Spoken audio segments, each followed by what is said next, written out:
자, 지난 시간에 우리가 사사기서 3장 마지막 절 한 절 가지고 이제 삼갈의 이야기를 보았습니다. 에훗이 죽은 다음에 이 삼갈이 활동했는데 그는 소모는 막대기로 블레셋 사람 600명을 죽이고 이스라엘을 블레셋에서 건져내셨다. 이것이 이제 3장 마지막 절에 있는 얘기입니다. 사실 이 3장에서는 이스라엘이 죄를 범했는지 여부, 그 다음에 블레셋이 얼만큼 통치를 했는지 여부, 이스라엘이 하나님 앞에 얼마나 부르짖었는지 그 여부, 그 다음에 구원 다음에 몇 년 동안의 평화가 이루어졌는지 그런 이야기는 전혀 나와 있지 않습니다. 다만 뭐예요? 하나님께서 블레셋의 손에서 삼갈을 통해서 구원하셨다. 이런 이야기만 이제 나와 있는 것을 보게 됩니다. 다만 이제 이 속에서 우리는 이스라엘이 죄를 지었을 것이고 또 고통 가운데 부르짖었을 것이고, 그래서 하나님께서 그 부르짖음을 들으시고 삼갈을 통해서 구원하셨을 것이다. 그렇게 추측할 수 있습니다. 자, 오늘은 이제 우리가 4장과 5장의 이야기를 볼 텐데요. 사실 내용이 길기 때문에 다 보지 못하고 이제 일부를 보도록 하겠습니다.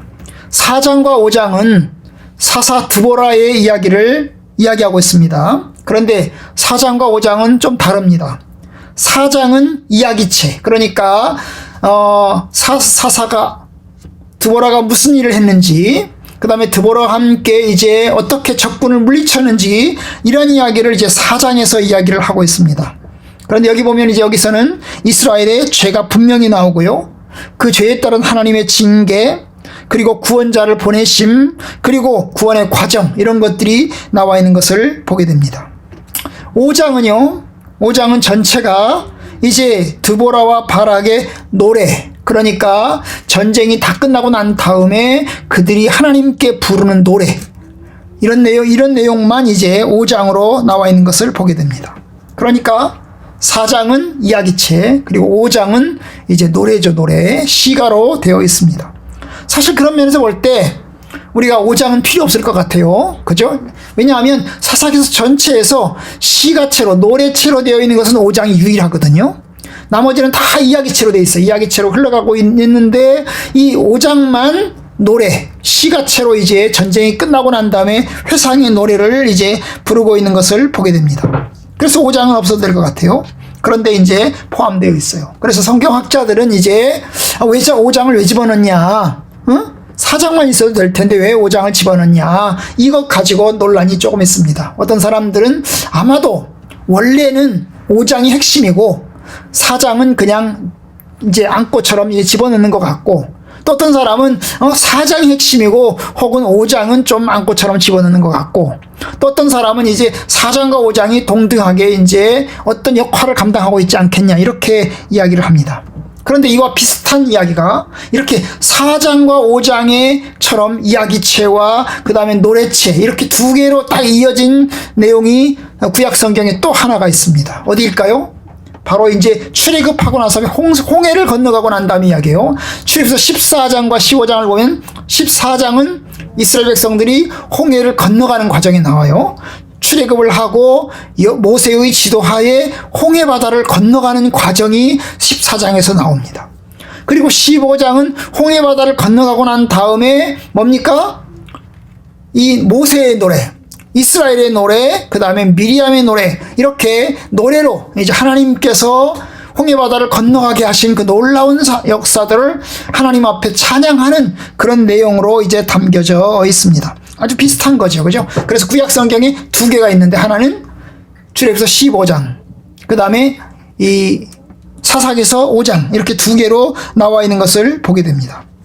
왜 이렇게 나와 있는지는 잘 모르겠어요. 그러나 서로 보완적입니다. 4장이 없는 부분이 5장에 또 있기 때문입니다. 이 부분은 우리가 나중에 가면서 살펴보도록 하겠습니다. 그런데 4장도 조금 길기 때문에 4장도 좀 자르겠습니다. 우선 이제 시작점은 같아요. 시작점은 사사가 죽자, 에훗이 죽자 이스라엘이 또 죄를 지었다는 거예요. 하나님 앞에 악을 행했고, 그러자 하나님께서 하솔의 통치자 가나안 왕 야빈을 통해서 하나님께서 이스라엘 백성들을 박해하고 핍박해서 20년 동안 지배를 하게 되었어요. 그 지배 가운데서 이스라엘 백성들이 또 하나님께 부르짖었어요. 3절에 보니까 이스라엘 백성들이 하나님께 부르짖는 그런 내용으로 이제 초반부는 이루어져 있는 것을 보게 됩니다. 자, 이런 걸로 보면 여러분, 이스라엘은 여전히 몇 번의 과정을 거치면서도 여전히 변화되지 못하고 똑같이 반복한다는 거죠. 몇 번의 과정을 거쳤습니다. 그 이전에 엘리압을 통해서, 그 다음에 에훗을 통해서, 그 다음에 삼가를 통해서 경험을 했습니다. 그런데 그 경험을 했음에도 불구하고 이스라엘은 또다시, 여기 또라는 게 중요하거든요. 또 이스라엘 자손이 또 여호와의 목전에 악을 행했다. 또가 아주 중요한데요. 여러분, 또다시 하나님 앞에 악을 행합니다. 바로 이제 우상 숭배에 관한 이야기겠죠. 하나님의 백성이라면 한 번 구원받았으면 하나님만을 경외하고 하나님을 섬기는 것이 마땅함에도 불구하고 그들은 우상 숭배를 합니다. 아니, 이처럼 우매하고 어리석을 수 있단 말입니까? 하나님을 경외하였으면 철저하게 하나님을 경외하고 하나님의 뜻대로 살아가야 되는데 참으로 그들은 뜨뜻미지근하고 또 점점 신앙이 약화되고 하나님을 떠나는 것을 봅니다. 여러분, 한 사람의 일생이 그래요. 한 사람의 일생도요. 여러분, 사람이 어려울 때는 하나님을 경외합니다. 신실하게 하나님을 경외합니다. 그러다가 삶의 형편이 좋아지면 어떻게 하죠? 점점 게을러져요. 게을러져 가지고 점점 하나님을 떠나요. 그리고 이제 교회 생활도 제대로 안 해요. 그리고 엄청나게 두들겨 맞아요. 엄청나게 고난과 많은 시련의 시간을 거치고 그리고 하나님께로 돌아옵니다. 사람의 일생 속에도 그런 것 같아요. 사람의 일생 속에도. 저도 이제 우리 성악교에서 목회한 일 가운데 이제 우리 교회에서 세례받고 돌아가신 분 가운데 한 분이 천등만 성도님이라고 계십니다. 그분은 이제 고아하셨는데요. 그런데 그분은 이제 어릴 때 교회 생활을 하셨답니다. 그리고 이제 세상에서 일을 이제 닫고 이제 일을 하면서 하나님을 떠났습니다. 식당도 하고 사업도 하고 이러면서 하나님을 떠났어요. 그러다가 굉장히 많이 약해져 가지고 돌아가시 얼마 전에 큰 심각한 어려움의 상황 속에서 돌아오셨어요. 그래가지고 이제 세례받고 얼마 되지 않아서 이제 돌아가셨는데요. 여러분, 인간의 인생, 인간도 그래요. 그죠? 하나님 앞 하나님을 경외할 때도 있지만 또 하나님을 떠날 때도 있는 것을 보게 됩니다. 일평생 동안 끝까지 하나님을 섬기는 것 참 쉽지 않아요. 그죠? 쉽지 않습니다. 인간의 개인의 일생도 그래요. 개인의 일생만 그러나요? 가정도 마찬가지예요. 여러분, 가정도요. 여러분, 이제 일대가 있으면 일대가 신앙생활을 열심히 합니다. 그리고 자녀들을 하나님 말씀으로 키우기 위해서 열심히 노력을 합니다. 2대쯤 가면 어떨까요? 2대쯤 가면 부모에게 배운 게 있으니까 여러분 교회 생활을 합니다. 성실하게 합니다. 그런데 여러분 뭐예요? 신실한 마음은 조금 떨어집니다. 부모에게 가르침 받아서 습관적으로 신앙생활을 하지만 정말 신실하게 신앙생활은 잘 하지 않아요. 그리고 자녀들에게 가르칩니다. 신앙생활을 해야 된다. 그럼 3대쯤 가면 어떨까요? 3대쯤 가면요, 이제 어거지로 갑니다. 그죠? 부모님 때문에 어쩔 수 없이 갑니다. 모태신앙, 모태가 뭐예요? 모태, 어머니의 뱃속, 모태. 이게 아니고, 모에다가 시옷, 못해. 아무것도 못한다는 거죠. 못해 신앙. 나는 못해요. 아무것도 못해요. 뭐 이런 신앙으로 이제 가는 겁니다. 그러다가 이제 그 다음 주 4대쯤 가면 이제 교회 생활을 안 해요.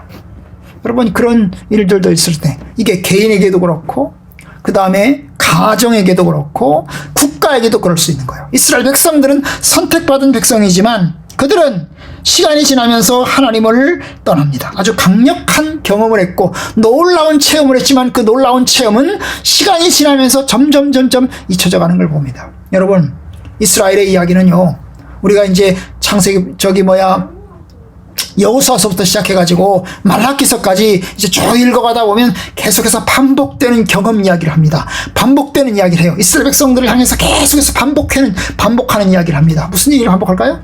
제일 많이 반복하는 게 뭐예요? 바로 출애굽이에요. 출애굽. 여호와 하나님께서 우리 선조들을 출애굽시켰다. 놀라운 이집트의 그 노예로부터 하나님께서 출애굽시켰다. 하나님께서 구원하셨다. 이것을 잊지 말아라. 이렇게 이야기를 합니다. 십계명도 그렇잖아요. 십계명도 나는 너희 하나님 여호와다. 그 앞에 뭐라고 그랬어요? 너희는 종되었던 집에서 너희를 인도하여는 너희 하나님 여호와다. 내가 너희를 종되었던 이집트의 종되었던 그 집에서 내가 너희들을 인도해냈다. 그래서 너희들은 나 여호와만을 경외해야 된다. 십계명에서 가장 중요한 핵심이죠. 핵심. 내가 너희들을 구원했다. 내가 너희들을 살렸다. 그러니 너희들은 나 여호와만 경외해야 된다. 여러분, 그러니까 그 얘기를 계속해서 반복합니다. 구약성경 예언서, 역사서, 여기저기서 시편, 여기저기서 반복을 합니다. 반복해요. 그런데 사람들은 그걸 잊어버려요. 그 조상들의 경험, 그건 옛날에 있었던 일이야. 그건 옛날에 모세 시대에 있었던 일이야. 그건 지금 우리하고는 아무런 상관없어. 그건 우리하고 아무런 관계가 없어. 그건 옛날 얘기야. 옛날 얘기. 이러면서 무시를 한단 말이죠. 여러분, 그렇기 때문에 우리에겐 다음 세대의 교육이, 우리의 자녀들을 세대를 신앙 가운데서 교육하는 것이 가장 큰 숙제입니다. 가정에서 자녀들을 교육시키는 게 숙제고, 교회에서 다음 세대를 교육시키는 게 숙제고, 국가에서도 역시 다음 세대를 가르치는 것이 굉장히 큰 숙제입니다. 그런데 여러분, 오늘 보면 하나님께서 이스라엘 백성들이 그렇게 여호와의 목전에 악을 행하자 하솔의 통치자 가나안 왕 야빈이라고 하는 사람을 통해서 이스라엘을 이제 통치하기 시작을 했습니다. 이 하솔이라고 하는 것은 이스라엘의 갈릴리 호수의 북쪽에 있는 이제 어느 지역입니다. 그런데 이 야빈은 사실 여호수아에 나와요. 여호수아 당시에, 그러니까 사사기서보다 좀 더 올라가서, 좀 더 몇십 년 전 앞으로 뒤로 올라가서 여호수아 시대에 등장합니다. 여호수아가 이제 여호수아서 11장인가를 보면 이제 여호수아가 이제 이스라엘의 북쪽을, 남쪽과 북쪽을 이제 가나안 땅에 들어와 가지고 이스라엘의 북쪽으로 남쪽으로 진격해 들어가기 시작합니다. 그래서 이스라엘 땅을 이제 전쟁하면서 땅을 통치하기 시작을 하는데요. 바로 이제 여호수아가 이제 가나안 땅의 북쪽으로 올라가면서 하솔을 이제 치게 됩니다. 그 당시에도 바로 야빈 왕이 있는데요. 그 야빈 왕이 뭐예요? 이스라엘 백성들이 여호수아의 주도하에 가나안 땅 북쪽으로 올라온다는 소식을 듣고 안 되겠다, 우리가 이스라엘 백성들과 싸워야 되겠다 이래가지고 연합군을 형성합니다. 여기저기 도시국가들을 불러들여가지고 우리 연합군을 형성해가지고 우리가 안 되겠으니까 같이 힘을 모아가지고 이스라엘을 몰아내자, 싸우자 이래가지고 바로 이제 이 야빈이 뭡니까? 연합군을 형성해서 바로 싸움을 시작하게 됩니다. 그런데 바로 이런 상황 속에서 여호수아가 하솔을 점령하고 그 왕을 죽이고 그 성을 완전히 불태워버립니다. 이것이 여호수아서 11장에 나옵니다. 그런데 그러면 그 여호수아 당시에 하솔을 점령하고 왕을 죽였는데요. 그런데 오늘 사사기서에 보니까 그 하솔이 그대로 등장하는 것을 볼 수 있고 하솔의 왕 야빈이 그대로 등장하는 것을 볼 수 있어요. 도대체 그 왕은 뭐고 그 왕은 뭘까요? 아마도 잔당이죠. 여러분, 여호수아가 그 하솔을 점령할 때 이 하솔에 살던 사람들이 일부가 도망간 것입니다. 그죠? 일부러 도망갔겠죠. 살기 위해서 도망을 갔을 거예요. 그리고 난 다음에 시간이 흘렀어요. 지금 몇십 년의 시간이 흘렀습니다. 몇십 년이 흐르는 동안에 다시 이 후손들이 다시 하솔에 들어온 것입니다. 하솔에 들어와서 다시 복구를 한 거예요. 다시 국가를 복구를 한 것입니다. 그리고 힘을 갖게 됐어요. 그런데 여러분, 놀라운 일이 있어요. 그게 뭐냐면 불과 몇십 년 만에 이 하솔이 엄청나게 커졌다는 거예요. 이스라엘이 이 몇십 년 전에 이 하솔을 완전히 박살내고 성까지 완전히 불태워버렸는데 이 불태운 성이 이제 견고한 성으로, 그리고 그 왕이 튼튼한 왕으로 지금 나타났다는 거예요. 그게 뭐예요? 바로 철병거 900대. 철병거 900대. 철병거는 지금 말로 말하면 뭘까요? 탱크죠, 탱크. 탱크가 900대예요, 900대. 엄청나게 많죠, 그죠? 여러분, 철병거예요. 철병거는 뭐예요? 철기 문명이라고, 철기 문명. 여러분, 우리가 보통 그잖아요. 신석기, 구석기, 신석기, 그 다음에 청동기, 철기 그러잖아요, 그죠? 철기 문명이 지금 등장을 한 것입니다. 그 당시 이스라엘은요, 철로 된 호미, 그 다음에 철로 된 농기구, 철로 된 칼, 이런 것도 잘 만들기 어려운 시절이었어요. 이스라엘은 아직 철기 문명까지 진입도 하기 어려운 상황이었어요. 그런데 이 하솔의 통치자 가나안 왕 야빈은 어땠어요? 이미 철기가 들어왔고 철기 문명이 들어와 있고 철기 탱크가 지금 들어와 있는 것입니다. 900대씩이나 한두 대도 아니고 900대요. 엄청나게 빠른 속도로. 여러분 거기 앞에다 뭘 했을까요? 철병가 앞에다 뭘 하죠? 말들, 그죠? 말들을 이제 딱 세워가지고 따닥따닥따닥따닥 하면서 가는 거잖아요. 진격하는 거잖아요. 엄청나게 빠른 속도로 진격을 하는 것입니다. 그러니까 바로 이 빠른 시간에 하솔의 왕 야빈은 빠른 속도로 강대국이 되었습니다. 그리고 이제 이스라엘을 어때요? 이스라엘을 공격을 한 것입니다. 역전이 된 거죠. 몇십 년 전에는 이스라엘 백성들이 이 하솔을 공격해가지고 성을 완전히 불태웠는데 몇십 년 후에는 또 뭐예요? 하솔이 또 강해져가지고 이 하솔이 뭐예요? 이스라엘을 공격해가지고 이스라엘을 얼만큼? 20년 동안 3절에 보니까 이스라엘 자손을 20년 동안 심하게 학대하였다는 거죠. 엄청나게 학대를 하였다는 것입니다. 참 이게 그러니까 보면 이게 참 때가 있고 그 다음에 하나님께서 넘겨주지 않으면 이런 일이 일어날 수 없는데 하나님께서는 뭐예요? 이스라엘 백성들이 악을 행하고 죄를 지으면 여러분 이렇게 비실비실한 것 같은 이것을 통해서 하나님께서 괴롭히시고 또 넘기셔서 고난을 당하게 하십니다. 불행하게 됩니다. 여러분 그러니까 하나님을 떠나면 결국 맞을 짓을 하면 결국 이스라엘 백성들은 고통을 당합니다. 이 20년은 가장 긴 시간이에요. 이스라엘 백성들이 침략을 당해서 고통을 당했던 그 시간 8년, 18년 그급에서 세 번째로 20년의 시간이니까 가장 긴 시간을 고통을 당했어요. 결국 하나님 앞에 부르짖습니다. 학대하고 고통당하고 있습니다. 주여 우리를 살려주옵소서. 그리고 하나님 앞에 부르짖기 시작을 한 것입니다. 바로 그럴 때 누가 등장을 합니까? 4절에 보니까 라피돗의 아내 여선지자 드보라가 이제 사사가 되었어요. 여기서 말하는 사사는 전쟁하는 전쟁의 용사가 아니고 뭐요? 재판관입니다. 사람들 사이에 소송이 걸리거나 사람들 사이에 문제가 있을 때 가려주는 사람, 잘잘못을 가려주는 사람, 이런 사람이 사사입니다. 그런데 이 드보라가 그 당시에 이스라엘의 사사였어요. 그래서 오늘 5절에 보니까 그는 에브라임 산지 라마와 베델 사이 드보라의 종려나무 아래 거주하였고, 이 드보라의 종려나무라는 게 아주 별명이 된 거죠. 그죠?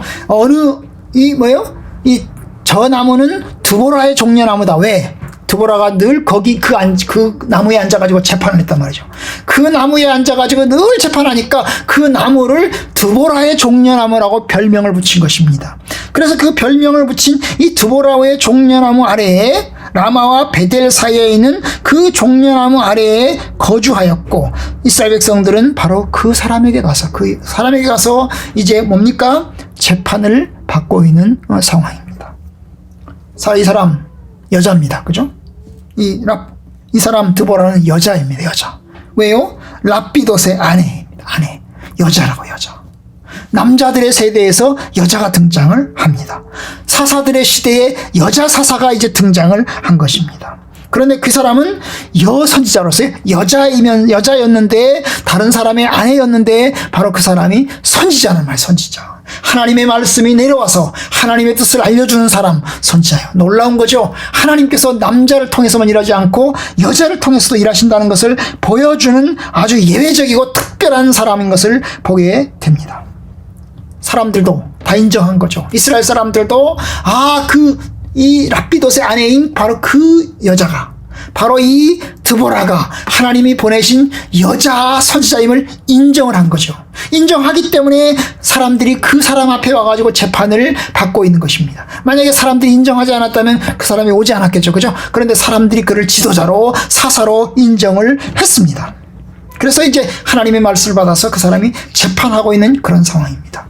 그런데 바로 이 드보라가 누구를 불러드립니까? 바락을 불러드립니다. 6절에 보니까 드보라가 사람을 보내어 아비노함의 아들 바락을 납달리 게데스에서 불러다가 그에게 이야기를 합니다. 뭐라고? 이스라엘의 하나님 여호와께서 너에게 이같이 명령하지 아니하셨느냐? 너는 납달리 자손과 스불론 자손 10,000명을 데리고 다볼산으로 가라. 내가 야빈의 군대장관 시스라와 그의 병거들과 그의 무리를 기손강으로 이끌어 내게 이르게 하고 그를 네 손에 넘겨주리라 하셨느니라. 결국 뭡니까? 이스라엘을 구원할 자는 누구예요? 바락이라는 거죠. 여러분, 사사는 하나님의 말씀을 전해주는 선지자라고요. 드보라는 그냥 하나님의 말씀을 전달하는 전달자예요. 전달자. 그래서 바락을 불러다가 바락 승질내고 이런 그런 바락이 아니고 바라가 네가 이스라엘 백성들을 구원해라. 하나님께서 말씀하셨다. 하나님 명령하셨다. 네가 군사들을 이끌고 다볼산으로 가라. 하나님께서 너에게 승리를 주실 것이다. 네 용감하게 전쟁터에 나가서 이스라엘 백성들을 구원해내라. 결국 뭡니까? 이스라엘 백성들을 구원해내야 되는 사람은 누구예요? 바락이죠. 바락입니다. 드보라는 그냥 뭐예요? 그냥 사사요. 그냥 재판관이요. 그냥 백성들 사이에 문제를 해결해주고 하나님의 말씀을 받아서 하나님 말씀을 가르치고 그리고 선포하는 그런 사람. 응? 선포하는 사람. 그러나 실제로 싸워야 되는 사람은 누구? 바락이라는 사람이 싸워야 되는 것입니다. 바로 그런 상황이죠. 마치 모세하고 여호수아 같은 거예요. 그죠? 모세는 산에 올라가서 하나님 앞에 기도하고 손 들고 기도하고 그리고 실제로 전쟁터에서 나가서 싸우는 사람은 누구? 여호수아이고요. 그죠? 그러고 똑같이 바로 이 상황.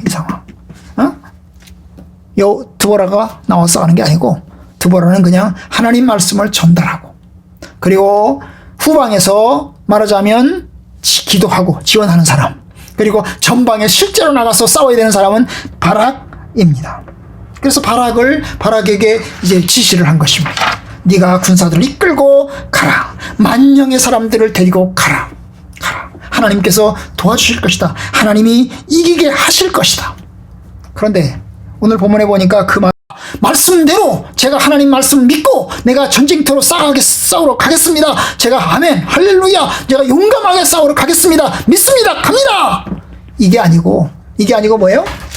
겁을 내는 거예요. 주저 하면서 뭐라고 얘기해요? 드보라님 당신이 같이 가면 가고 당신이 안 가면 나도 안 갈래요. 같이 가면 가고 같이 안 가면 안 갈래요. 이게 꼭 뭐 같아? 애들 같은 거야. 그죠? 애들 같아.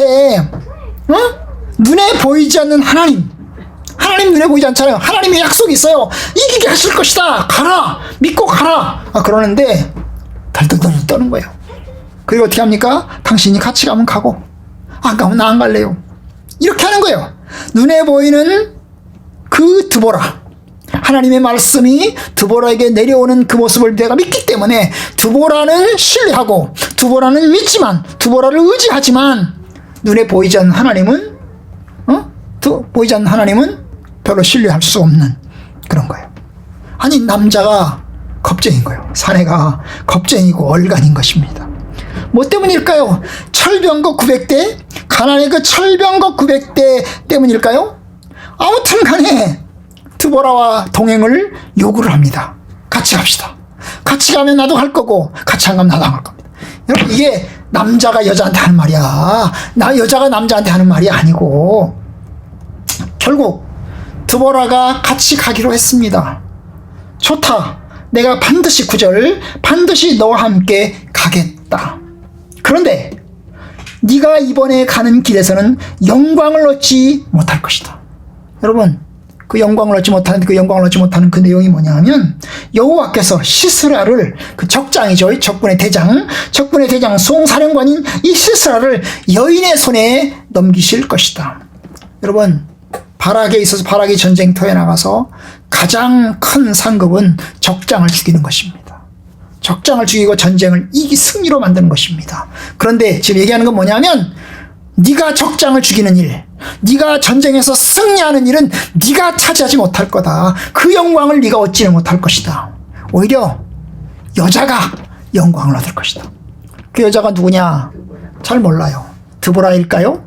아니면 뒤에 나오는 이제 시스라를 죽인 여자 야엘일까요? 어쨌든 간에 명확하진 않지만 분명히 이야기합니다. 내가 너와 함께는 가겠다. 그지만 네가 이번에 가는 길에서는 영광을 얻지 못할 것이다. 여러분, 그래서 결국 전장에서 출전을 합니다. 그래서 이제 9절의 마지막 부분에 가면 드보라가 일어나서 바락과 함께 전쟁에 출전합니다. 여러분, 이게 여자가 전쟁에 나가는 거예요. 여자가. 남자들의 세계, 전쟁은 보통 남자들의 세계잖아요. 남자들의 세계에서 전쟁을 하는 것입니다. 사람을 죽이고 이런 건데 보통 여자들은 주로 후방에 있잖아요. 그죠? 후방에서 지원하는 일을 하는 것인데 여러분, 전쟁의 선봉에 바락보다도 더 앞에 선봉에 지금 드보라가 랍비옷의 아내인 드보라가 서 있는 꼴입니다. 그래서 어쨌든 간에 전쟁에 함께 출전하게 됩니다. 10절, 바락이 스볼론과 납달리를 게데스로 부르니. 스볼론 지파와 납달리 지파예요. 이 스볼론과 납달리 지파는 이스라엘의 북쪽, 갈릴리 호수 북쪽에 있는 지역을 이야기합니다. 이 하솔과도 가까운 지역들입니다. 하솔과 가까운 이스라엘의 그 지역들인데요. 그 지역에 있는 사람들을 불러들여서 결국 10,000명을 데리고 전쟁터에 출전을 합니다. 하나님 말씀대로 다볼산으로 올라가게 되는 것입니다.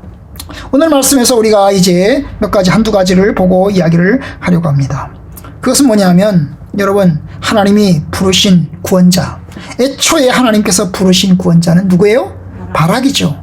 전쟁터에 나가서 싸우고 이스라엘 백성들을 하솔의 손아귀에서 건져내야 될 사람은 바락입니다. 그냥 드보라는 명령의 전달자입니다. 그런데 이 바락이 겁을 냅니다. 그리고 드보라의 동행을 요구를 합니다. 결국 최종적인 영광을 누리지 못하게 되는 것입니다. 왜냐? 주저주저 하느라고. 겁이 많아서 주저주저 하는 겁니다. 하나님의 말씀이 전달될 때 알았습니다. 제가 순종하겠습니다. 하나님의 말씀에 제가 순종하겠습니다. 비록 하나님이 보이지 않지만 하나님 말씀에 제가 따르겠습니다. 그리고 가야 되는데 이 바락이 남자임에도 불구하고 용사가 되어야 함에도 불구하고 주저주저하고 겁을 내게 되는 것입니다. 이 바락의 모습을 보면 이스라엘의 모습과도 비슷합니다. 여러분, 이스라엘도 역시 보이지 않는 하나님을 잘 신뢰하지 못합니다. 그들이 우상 숭배하게 된 것은 하나님이 보이지 않기 때문이에요. 하나님께서 보이지 않기 때문에 보이는 신 우상을 더 신뢰하게 되는 거예요. 보이지 않는 하나님, 보이는 무엇인가를 더 신뢰하는 거예요.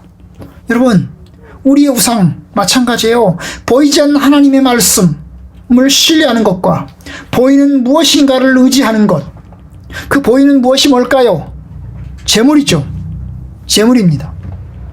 왜냐? 재물은 당장 효력이 나타나거든요. 하나님의 능력은 효력이 안 나타나는 것처럼 보여요. 그런데 재물의 효력은 당장 나타나거든요. 돈을 쓰면 효과가 나타나거든요. 그래서 보이는 신을 의지하고 보이는 능력을 더 찾아다니는 것입니다. 그런데 여러분, 이스라엘 백성들이 그랬어요. 이스라엘 백성들이 왜 우상 숭배를 합니까? 보이지 않는 하나님을 신뢰할 수가 없는 거예요. 보이는 무엇인가? 왜냐? 이스라엘이 볼 때 가나안의 신상들은 다 보이거든요.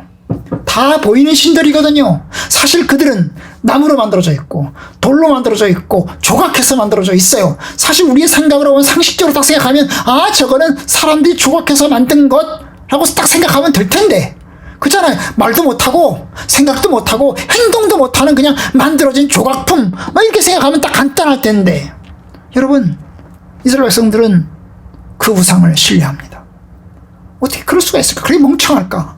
아니, 우상을 이렇게 말도 못하고 행동도 못하고 보지도 못하고 듣지도 못하는 그 우상을 어떻게 신뢰할 수 있을까? 아니, 저렇게 멍청할 수 있을까? 여러분, 이게 영적인 문제예요. 오늘날 사이비를 따르는 사람들을 보면, 아니, 어떻게 저 교주가 죽는 게 뻔한데, 사람이 죽는 게 뻔한데도 불구하고 자기네 교는 죽지 않을 것이라고 아주 영생불사를 할 것처럼 따라다닐 수 있을까? 아니, 그 영적인, 어떻게 그럴 수가 있을까 생각하겠지만, 여러분, 이게 영적인 겁니다. 영적인 측면에서 혼란에 빠지면 비상식적인 것, 납득하기 어려운 것들을 받아들이게 되어 있습니다. 이게 인간의 연약함이에요. 인간의 약함. 영적인 문제에 있어서는 인간은 참 연약하고 참 우둔하고 어리석습니다. 어리석어요. 여러분, 우리가 무엇을 신뢰해야 될까요? 하나님을 신뢰해야 됩니다. 여러분, 바락과 이 드보라가 대비되는 게 있어요. 여러분, 바락은 누구를 신뢰합니까? 바락은 드보라를 신뢰해요. 보이는 사사 드보라를 신뢰합니다. 그런데 오늘 드보라는 얼마나 어때요? 용감하잖아요. 그죠? 내가 너와 함께 가겠다. 너는 네가 가라. 가달라고 콜. 알았다. 내가 너와 함께 가겠다. 반드시 내가 너와 함께 가겠다. 그리고 앞장서서 갑니다. 근데 여러분, 드보라는 누구를 신뢰합니까? 드보라는 보이지 않는 하나님을 신뢰해요. 왜냐? 그는 예언자잖아요. 하나님의 말씀을 믿고 하나님의 말씀을 따르고 하나님의 말씀에 따라서 재판하는 재판관이에요. 그는 하나님의 사람인 것입니다. 신실한 하나님의 사람이에요. 참 이게 보면요, 사장을 보면 남자와 여자를 비교하고 있어요. 그죠? 남자와 여자. 응? 어느 쪽이 믿음이 좋아요? 남자가 믿음이 좋아요? 여자가 믿음이 좋아요? 여자가 믿음이 좋아요. 여자가 훨씬 더 믿음이 좋아요. 응? 이게 얼마나 인간적으로 보면 남자가 힘이 세요, 여자가 힘이 세요? 남자가 힘이 세잖아요. 전쟁에 나가야 되는 사람은 남자, 여자예요? 남자잖아요. 그런데 이게 보면 오히려 남자는 겁쟁이고 여자가 오히려 용감하고 씩씩한 겁니다. 뭐 때문에? 하나님을 신뢰하기 때문에. 드보라는 하나님을 신뢰합니다. 하나님을 신뢰하기 때문에 여자임에도 불구하고 전쟁에 출전하게 되는 것입니다. 그런데 우리가 다음에 보겠지만요, 또 한 사람 여자가 등장합니다. 누구죠? 바로 이 시스라를 죽인, 적장을 죽인 사람이 여자란 말이에요. 여자. 야엘이라는 사람이 뭐예요? 이 적장이 자기 집에 왔을 때 그 적장을 잠들게 하고 뭐예요? 대가리에다가 뭐예요? 쇠못을 갖다가 박아가지고 쳐죽여요. 그럼 똑같은 거예요. 여러분, 여자가 죽여요. 여자가 적장을 죽여요. 얼마나 이 두 명의 여자, 이 사사기에서 4장에 온 2명의 여자가 나오고 1명의 남자가 나오는데 이 2명의 여자가 얼마나 용감한지 우리가 보게 됩니다. 여러분, 드보라는 하나님을 신뢰하고 하나님의 인도하심을 믿고 하나님께 나아갑니다. 왜? 이 전쟁은 하나님의 전쟁이므로 하나님이 도와주실 것이고 하나님이 승리하실 것을 믿기 때문에 가는 겁니다. 여러분, 우리 역시 하나님을 의지하고 가야 됩니다. 보이지 않는